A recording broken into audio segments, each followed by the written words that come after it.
Today, Michelle is in a very scenic spot in North Yorkshire. Michelle, what are you up to? Morning, Ralph. Today I'm in the North York Moors, where police have laid on a rather unusual mode of transport for me. This is the North Yorkshire Police Tractor, and whilst it might not be very good at high-speed chases, it is really helpful for the force in raising awareness around rural crime. Thanks very much, Will. Also, I'm going to be joined by the local mountain rescue team today. They're going to be putting me to the test, and I'll also be learning about some top survival tips in case you ever got stranded in remote countryside like this. Thanks, Rav. Now, as you can see, the countryside here in North Yorkshire really is spectacular, but it can be pretty unforgiving in the wrong conditions. Luckily, volunteers like these work around the clock to rescue people who might be stranded or injured in remote areas of the countryside. And I actually caught up with them a couple of weeks ago in a beautiful but rather damp location to see how they do it.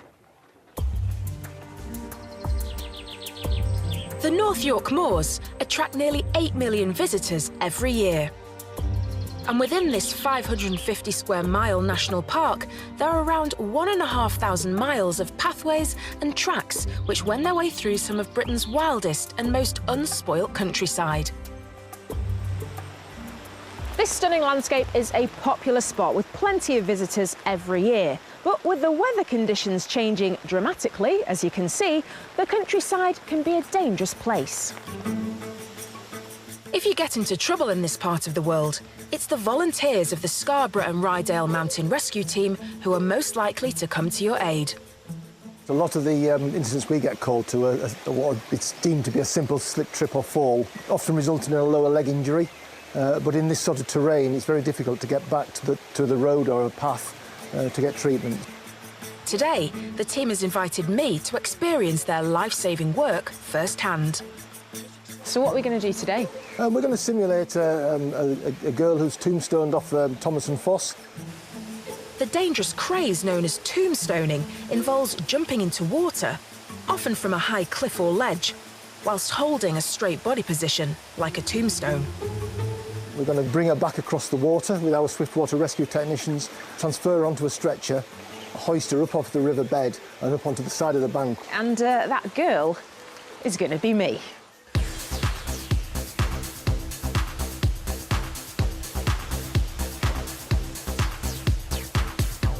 Right, just getting suited and booted.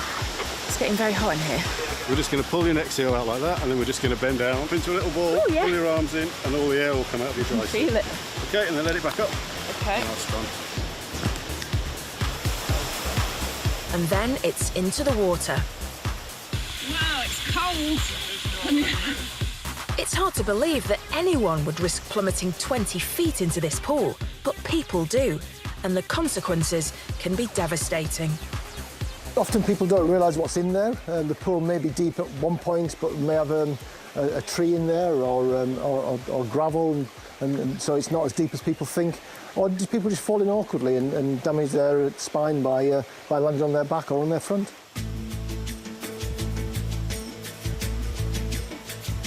In today's exercise, it's team leader Steve Glasper's job to assess my injuries. Are you good? I think I've done something to my back. Okay. Steve's decided it's safe to move me. Now the challenge is to get me out of here. OK. Nearly there. What we aim to do is to stabilise the casualty and get them to a road as soon as possible, such we can get them into an ambulance and away to definitive medical care. Nearly there. Right, we're going to slow down a bit. OK. I'll just come from underneath you. We're going to put a stretcher underneath you just so you get out of the water. I was surprised just how quickly we came across the water and then straight into the stretcher, but you can really see why they need so many people to do it. Firstly, if someone's got an injury, to make sure that they remain in a certain position. And secondly, you know, it's really slippy, it's wet. These guys need to make sure they're safe as well. I feel very secure in here now, actually. I'm pulled very tight. OK, guys, what we're going to do is we're going to do a lift of the stretcher. We're going to rotate through 90 degrees, and we're going to head over to the dry bank over that way. The main priority for us is to look after our team members and ourselves, then the public and the bystanders, and finally the casualty. That might sound quite harsh, but the casualty's already had an accident, We don't want anybody else to suffer, so we want to make sure that everybody's safe in and around the scene. 1, 2, 3, lift. Okay, and hand over, hand Once over they've the carried me to more secure ground, the team will make a proper assessment of my injuries. The problem now is how to get me out of the gorge. The banks are too steep to carry me out on foot, and they can't winch me out by helicopter because the tree cover makes it too dangerous to lower a line. But as you might expect, the team has a solution. This is what they call the Tyrolean lift. So we've got 2 tension wires across the top, then we have a tagline system that can pull the pulley system from left to right, and then we have a weave system, which is this gold wire system, so we can make the stretcher lift up and down and from side to side anywhere in this plane, all hanging off the 2 tension wires at the top.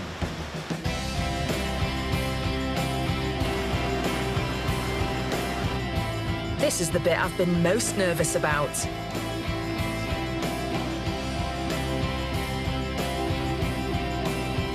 It may look precarious, but these guys know what they're doing. And in this situation, it's the only safe way to get a casualty out of the gorge.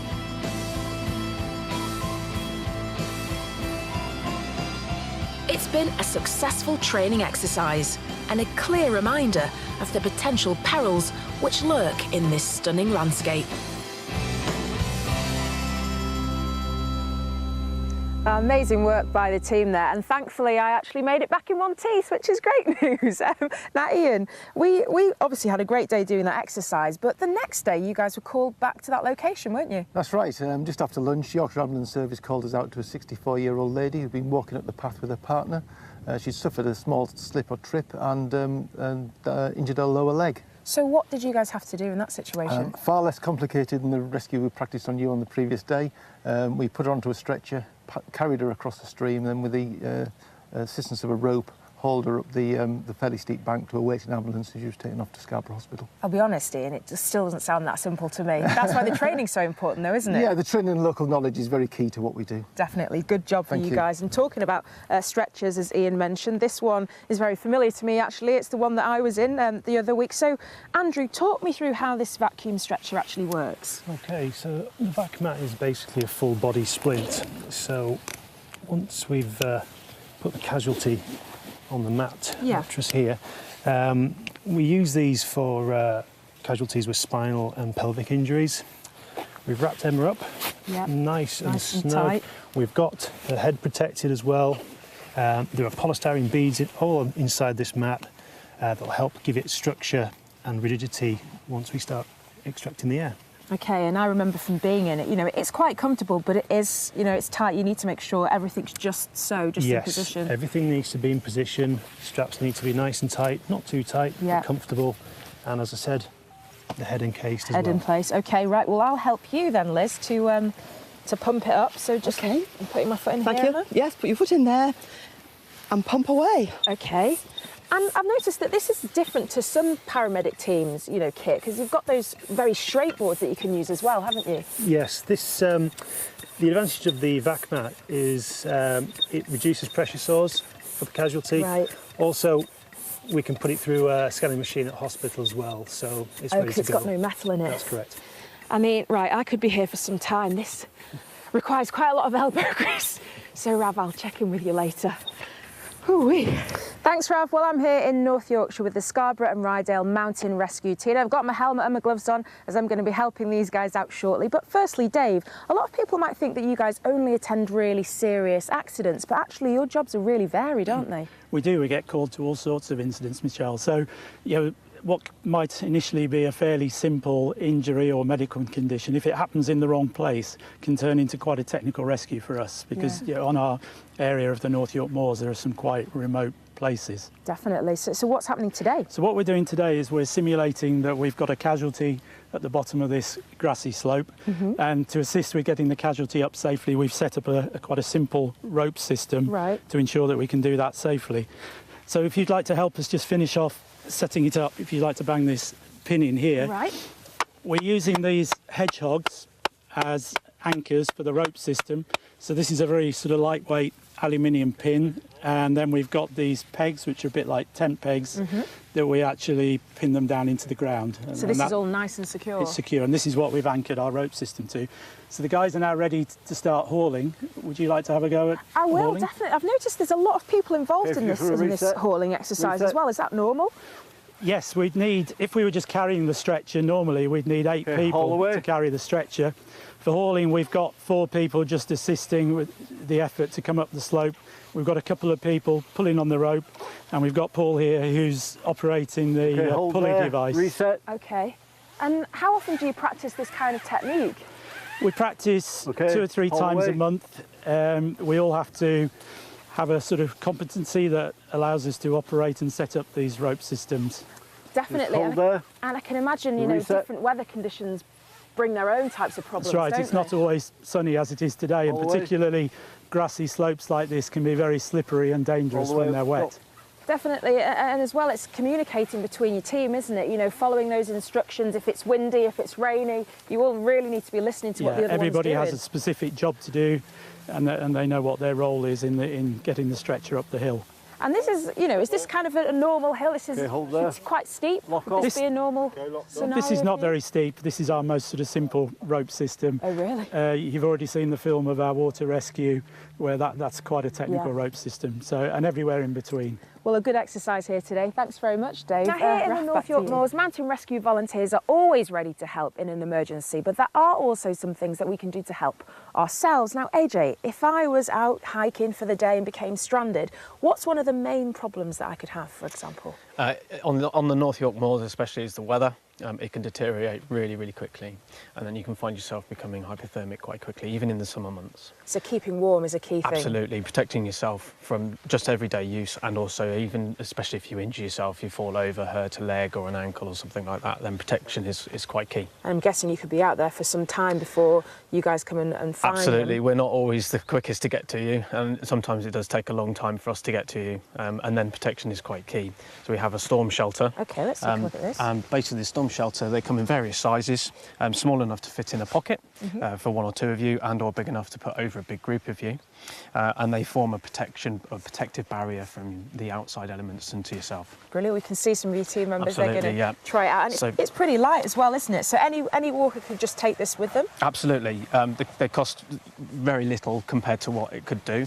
They've got inside basically now, and what will happen is they'll sit on that. So this forms a barrier between the ground and them as well. And then if they're injured and they're coming into shock, or they've got hypothermia, or the onset of hypothermia, that stops that from happening. It gets really warm in there. 3 or 4 of them in there, they'll be feeling the heat. It's amazing, really, because it's so simple, but actually could really help to save your life, couldn't it? Absolutely, and as you said, you know, the thing with this is it can save lives. Yeah. And they're small enough to fit in a pocket, but big enough also to go over a big group. AJ, thank you very much. Really cool piece of kit there. Hope you're right in there, guys. Don't get too hot.